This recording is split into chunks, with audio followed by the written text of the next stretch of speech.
engineers' lives lost in Mexico quake could have been saved.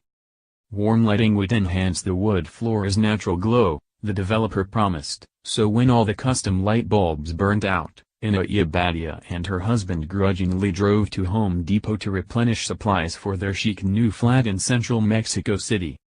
They had just reached the register when the earthquake hit, shaking the store so fiercely the structure screeched.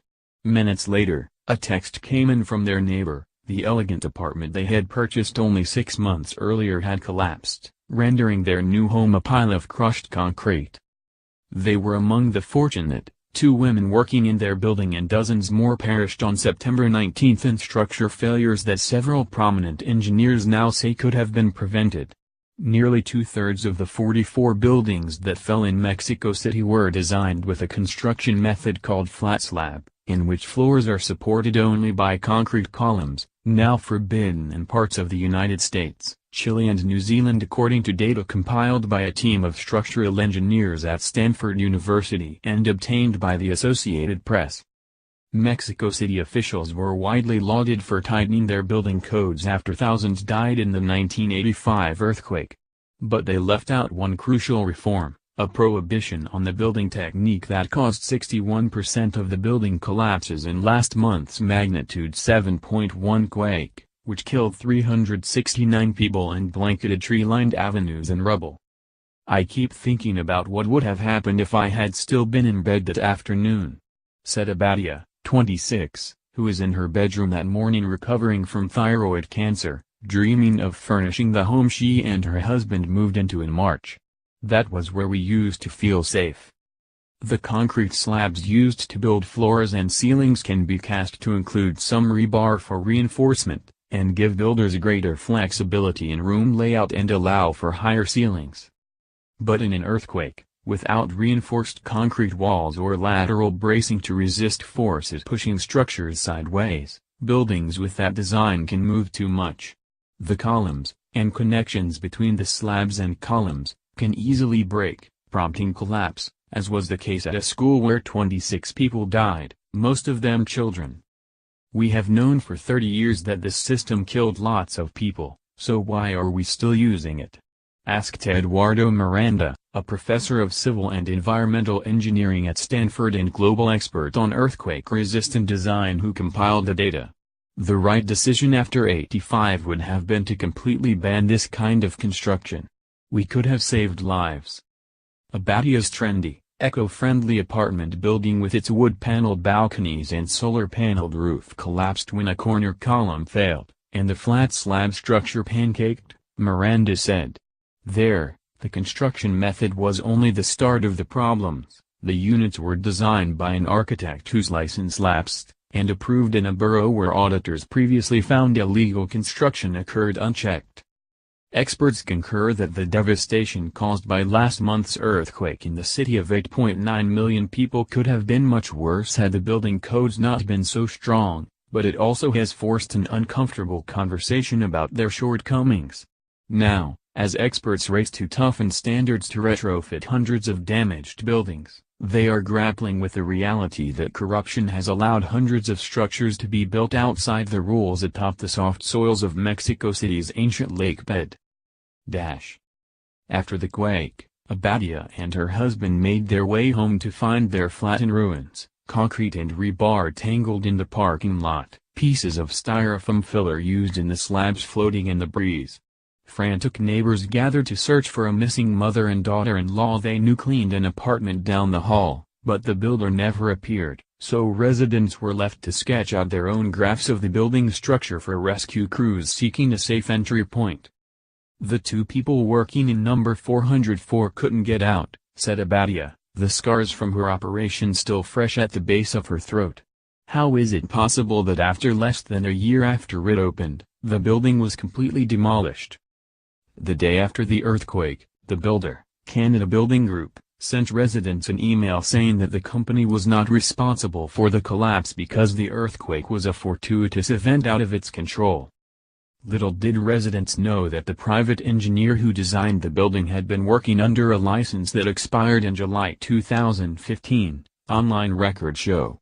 city officials and the engineer did not return calls seeking further details about the expiration. And the borough official who heads the department that signed off on the plans the engineer submitted, including the waffle slab construction, reportedly had been suspended for illicit enrichment after an investigation by Mexico City's controller found he failed to report a home and 2 cars on his income statement. Neither the builder nor the official, Nish's Anahi Abadia, responded to AP's calls or messages, but Abadia has disputed the claim on Twitter. An audit performed by Mexico City's controller in 2015 shows that the same borough, Benito Juarez, had been rubber stamping construction drawings, allowing unpermitted and illegal construction to sail through its offices. It was found that the Department of Public Works and Urban Development does not have a specific program to administratively verify construction drawings, the audit said. Borough officials did not return calls seeking comment, but previously announced they were investigating possible sanctions against the developer of Abadia's apartment building and planned to file a criminal complaint. "It will need to be investigated," said Renato Barron, head of the Institute for the Security of Constructions of Mexico City, a city agency. "It can't be that something so new fell down." In the crisis following the 1985 quake, a group of academics, building officials and engineers worked day and night to draft emergency recommendations to strengthen Mexico City's seismic codes, which were swiftly passed into law. The committee was under pressure to analyze what caused the collapses and quickly issue new norms, and some architects and builders were opposed to an outright ban on flat slab construction, said Miranda, whose work at the time was to write reports that informed the committee as they crafted tougher rules. "There were lots of builders and owners who were not going to be happy that you just stopped their construction," said Miranda, who later went on to serve on Mexico's Code Committee in the 1990s. As well as on committees funded by the U.S. Federal Emergency Management Agency. "These things start as technical conversations, but then you run into policy and politics very quickly." The new codes allowed flat slab construction if developers designed the building to be seismically stronger than structures with beams or concrete walls. Authorities did not focus enough on evaluating if existing flat slab structures needed a seismic retrofit after 1985. Miranda said. "It would have been better to have insisted very much about not using flat slab, or using it only in very special cases," said Roberto Melli, a renowned structural engineer who served on the Code Committee in 1985, and went on to head the Federal Center for Disaster Protection founded after that quake. "There should have been more of a public information campaign to designers and builders that this was not a good solution." The new codes gave more responsibility to a network of private engineers who are hired and paid by developers, and who submit structural plans to borough authorities. In practice, that means private engineers, not government experts, vet project structural safety, and even city officials say the process can be vulnerable to corruption. Corruption can come in many forms, from the moment someone accepts a bribe to when someone falsifies documents, or fails to present the right structural plans to borough authorities, said Barron. "If the construction rules were implemented as they are written, then this could be avoided. But that hasn't always worked out." In recent decades, middle-class enclaves close to the city's professional center have experienced vertiginous growth, and a dizzying array of unpermitted helipads and illegal, multi-floor garages have sprouted up between historic neoclassical homes. In the last 15 years, residents of Abadia's Benito Juarez borough and 2 others nearby have sent in the highest number of complaints about land use violations to a city watchdog agency. Now, those same boroughs are home to dozens of damaged buildings that may need to be demolished or require emergency retrofitting, according to data from the Mexican Society of Structural Engineers. Miranda, whose team compiled the data on the 44 collapses through in-person visits and detailed structural analysis, estimates that hundreds of damaged buildings were built with flat slab systems, including some built relatively recently. Some 57% of the collapsed buildings had a soft story, a garage or other similar opening on the ground floor, Miranda's data shows. Melli said he and others on the expert committee will seek to strengthen retrofitting standards first, and by early next year he said they may re-examine flat slab, although he is not convinced prohibiting the method outright would have worked.